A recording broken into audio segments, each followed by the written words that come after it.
Welcome to the broadcast, Tutti Frutti. How are you this weekend? Oh dear, it has been an exhausting weekend so far, and it is not yet over, but a very fun weekend. There is a lot of activity in my home this weekend, so if you hear a bit of creaking, a bit of activity, some gaiety and some laughter, you're going to have to excuse it, my dear, but I've nipped away from it all for a few minutes to come and chat with you. But if I'm even more chaotic in vibe than usual, that's why. But it was lovely to have a serene moment and get just a tiny glimpse of their majesties on the way to church at Crathy Kirk, wasn't it, this morning? Just a tiny little glimpse, but we didn't get any photographs of King Causey Socks. Not yet, anyway, at the time of recording. They hadn't come through. Because I do like to see that little glimpse. But reassuring to know that they were at church, of course. And it was William, wasn't it, who represented the King for the Pope's funeral over the weekend, just as Charles, in fact, when he was Prince of Wales, represented Elizabeth II in 2005 for John Paul II. And actually, the thing that drew most of my attention was the hairdo of Brigitte Macron. That is a wonder of the world, isn't it? That bouffant, that barnet. That is quite something. I mean, it's... Unlike a lot of people, I really like Brigitte Macron, I've got to tell you. There's something that I find quite fabulous about her. I think she seems like a really lovely lady. Or gent, depending on the rumours, which I do not believe, by the way. But, oui, ooh la la. I like the gal, what can I tell you? I like her very much.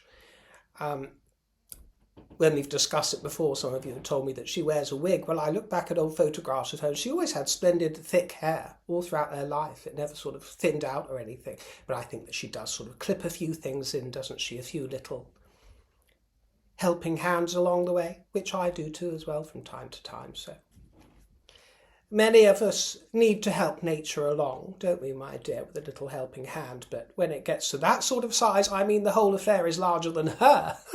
It's larger than her, isn't it, at the moment? You know who did it very well? Big hair. Rain McCorkadale. Our dear Rainey. Countess Spencer, of course.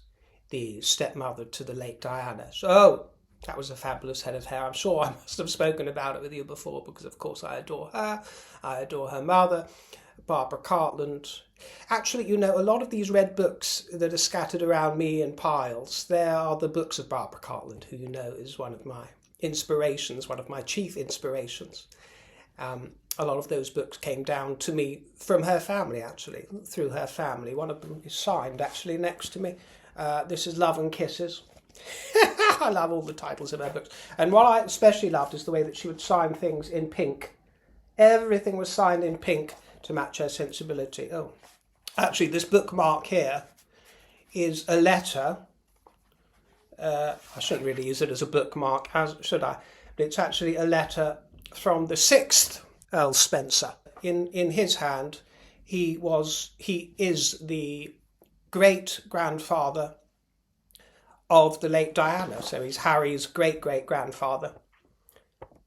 6th Earl Spencer. I'll show you to it one day in a tip jar corner, perhaps, but these things come down to me. Prince William joined 55 heads of state. Of course, he's not the head of state yet. Who knows when that will happen? And the press made quite a big meal of the fact that William, along with a number of other important people there, such as President Trump, I think, were wearing blue instead of black. Now, I believe, and I might be wrong, that the dress code was suggested as dark colours with a black tie, perhaps. I might be wrong there, but so it seems that it was left in the hands of the attendees. William plumped for blue. You might recall that Charles wore blue to the late Diana's funeral. Apparently that was her favourite colour to see him in. And I've got to tell you that, and Zelensky, of course, did his own thing. He wore black, but he didn't wear a tie. You know, the press like to pick up on all of these things, as some of us do.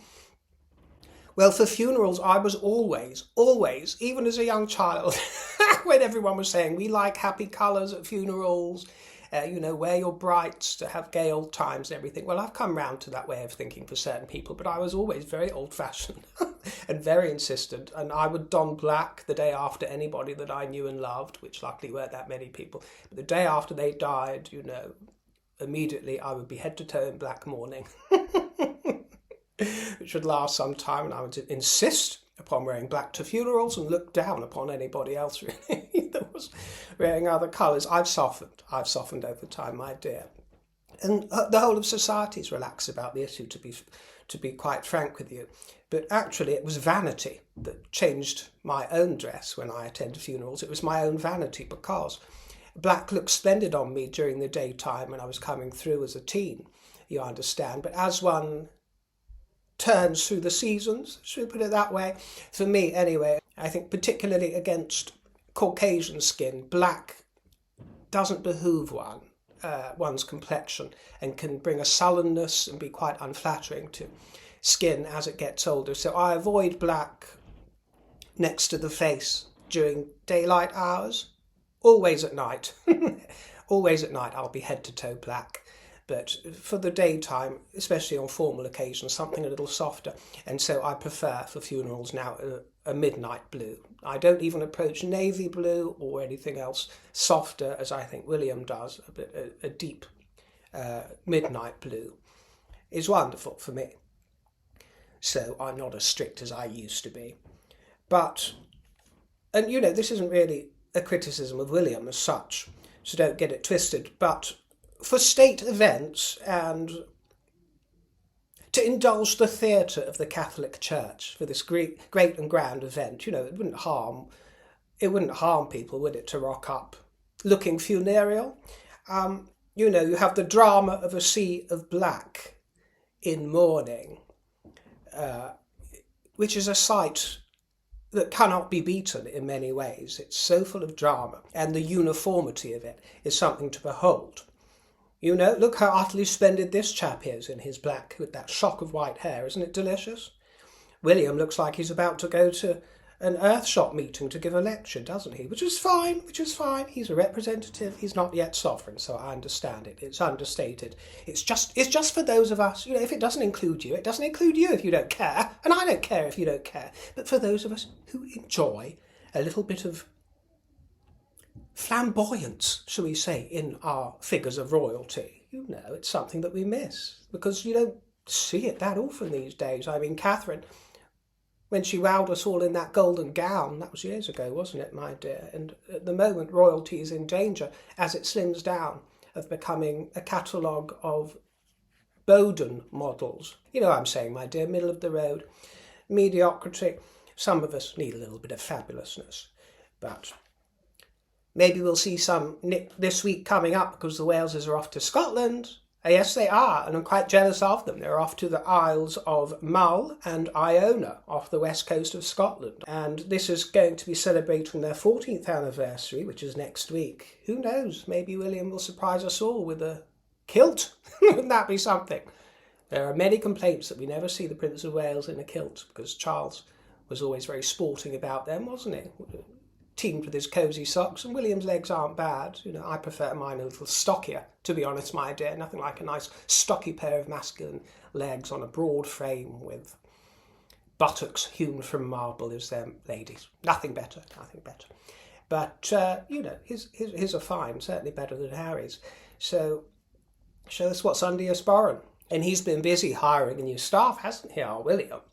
Because, if you hadn't heard, it was last week, wasn't it, when he named the chief executive of the Earthshot Prize, the new chief exec, Jason Knauf.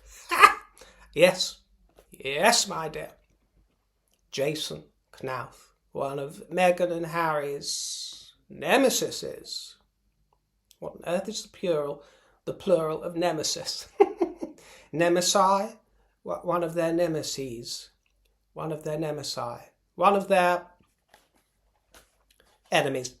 I'm going to look it up, otherwise I'm going to get 6 million comments telling me what the plural of nemesis is, and I haven't got the time to read all of them. Nemesis. There you are, my dear. See how I enrich us all? Although you probably knew that and I didn't, now I know. Nemesis is the plural of nemesis. And if you're wondering, there is no plural of river in relation to me, because there's only one river. They broke the mould. Yeah.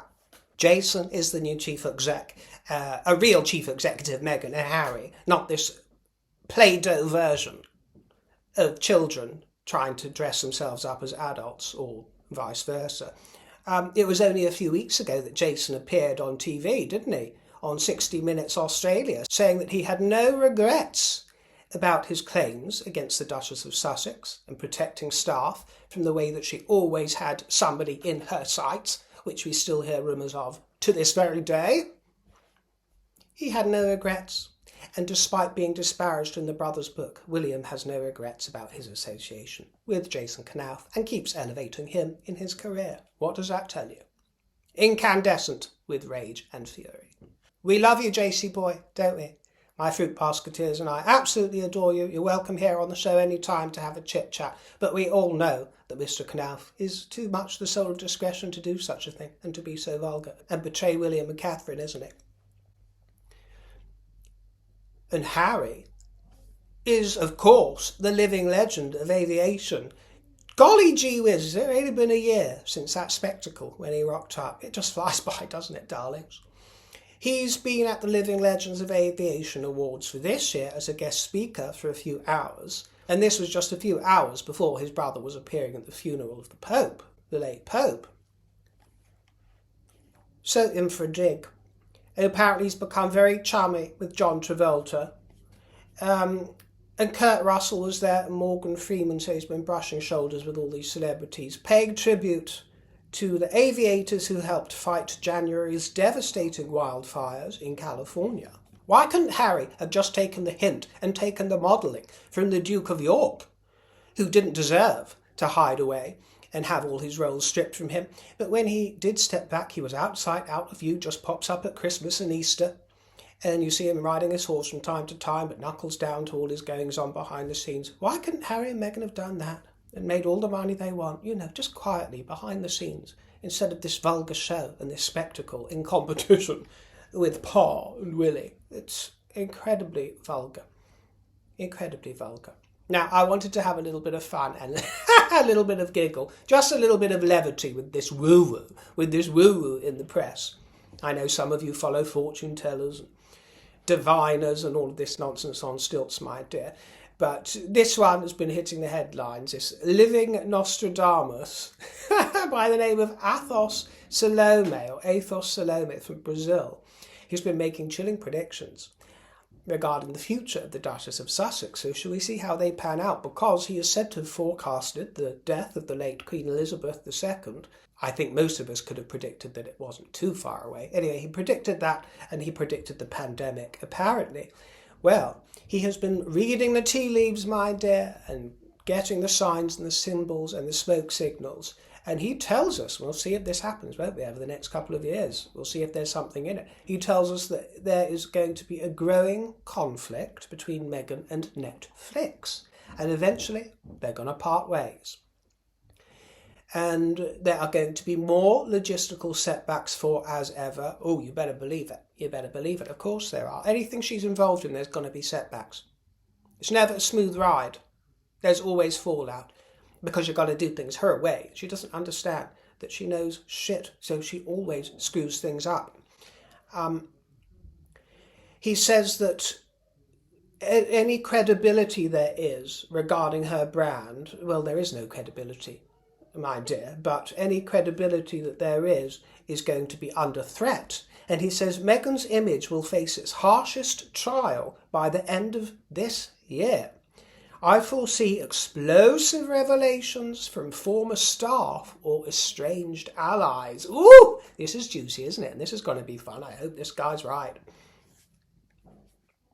Criticism will reach boiling point, and Meghan, in response, will retreat from the spotlight throughout 2026. And I can hear you all whooping and hollering and cheering. But what am I going to do for the broadcast if that happens? Well, before she retreats away from view, a new show will emerge, he tells us, offering a raw and honest portrayal of the emotional scars left by the monarchy and media scrutiny.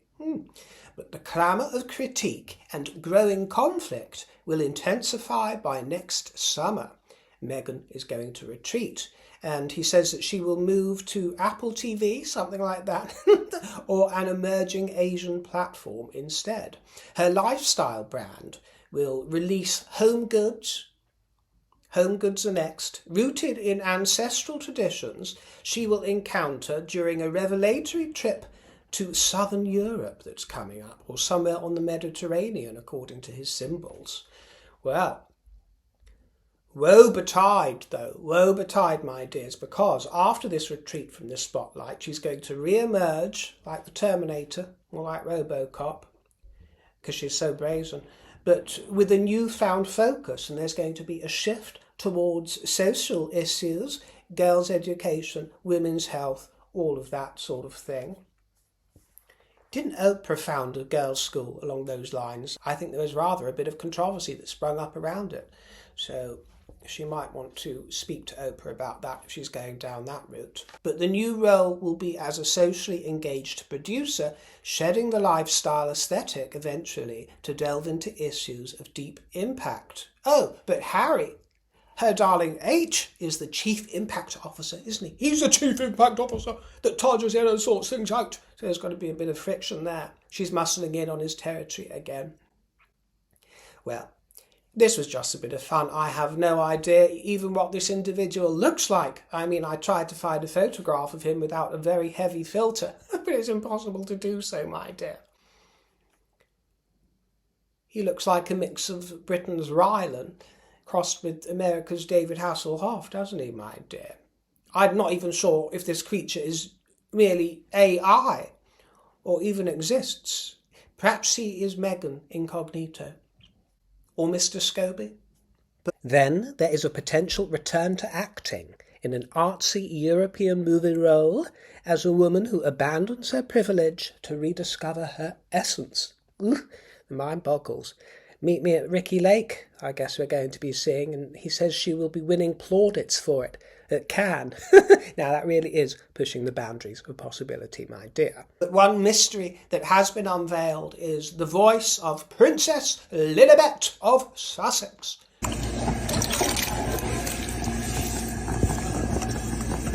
What do we think, Lily? I think it's beautiful.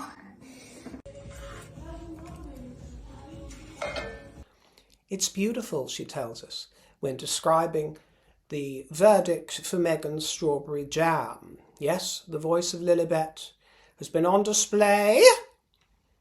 The Duchess of Demure, our Meghan, who was concerned for her privacy and made such a great big rattle about it, and all of her children's exposure, and hiding away in old turret towers, Shay Dame Tyler Perry and his merry men. This Maid Marian, Meghan the Maid Marian, or the Paid Carrion, as you might want to call her, seems to have had a change of heart, doesn't she? Have you noticed? Had quite a change of heart about shielding her children from privacy. Now she brandishes them on her influencing platforms to sell her wares. Isn't it vile? Just terrible. And I thought these were quite hilarious, these images that are doing the rounds. AI images of the two of them together. Oh dear. What a performance. But this was very lovely. I really actually enjoyed this little clip of little chicks crossing the road in front of Meghan. Quite heavenly. Quite heavenly. And have you noticed, she now makes a feature of every public appearance that she makes. And her Shop Me provides a page for each appearance where you can shop the clothes she's wearing and everything that's been inspired around the event, from cooking utensils to tampons, who knows. And as much as it might rankle, and I certainly don't approve of a royal duchess getting involved in such affiliations in such a vulgar way, from a business perspective, she should have been onto that years ago, because it requires zero effort in order to earn a very healthy commission from all the nincompoops that follow her, you know. She is the merchantress of Venice Beach, and it must have been quite galling for her to see other people do this on her behalf. Now, years ago, I actually took some spiky comments from people when I said that the Meghan's Mirror website has nothing to do with Meghan and that she wasn't making any money from it. Oh, why do you think you know this, that and the fourth? Because I know, and because I'm not adult. Meghan's Mirror is a completely independent production, and they have benefited off of Meghan's wardrobe for many a year. Well, now Meghan's doing it herself and making the commission herself, and good for her. Good for her. But Meghan's Mirror is run by Effervescence Media. I think it's two random gals that started this up, who also, by the way, have or used to have something called Kate's Royal Closet. So they weren't working on behalf of Meghan. This sprang up in 2016 by these entrepreneurs, and it actually says on the website that there's no affiliation with Meghan at all. But this is the way to do it. This is actually a route to success which will pay more dividends, in my opinion, than the catastrophes of Netflix and the podcasts and just about everything else she does, my dear, because it's a great way to bring in passive income with very little effort for nice rewards, and there's less mess when the chips fall, as they do with all her other projects. Do you understand? It doesn't involve so many people. The King provided a message for the people of Vancouver, and I'm sure that all my basketeers, along with me, send our love to the basketeers of Vancouver and beyond. Because at the Lapu Lapu Festival, which is a Filipino festival, a car was driven into the crowd, killing 9 and injuring over 20 at this point in time of recording, and the King's message said, both my wife and I, and I'm very sorry to interject so quickly, but I don't think that the both was necessary. Sorry, Your Majesty, but my wife and I were profoundly saddened to learn of the dreadful attack and utterly tragic loss of life in Vancouver, which took place as the Filipino community came together to mark the celebration of one of their most special festivals. Our hearts and prayers go out to all those whose lives have been shattered by such a desperate tragedy, and we send our deepest possible sympathy at a most agonising time for so many in Canada. King Charles. Thank you for your company. I look forward to seeing you next time. Channel the royal spirit and toodle pip.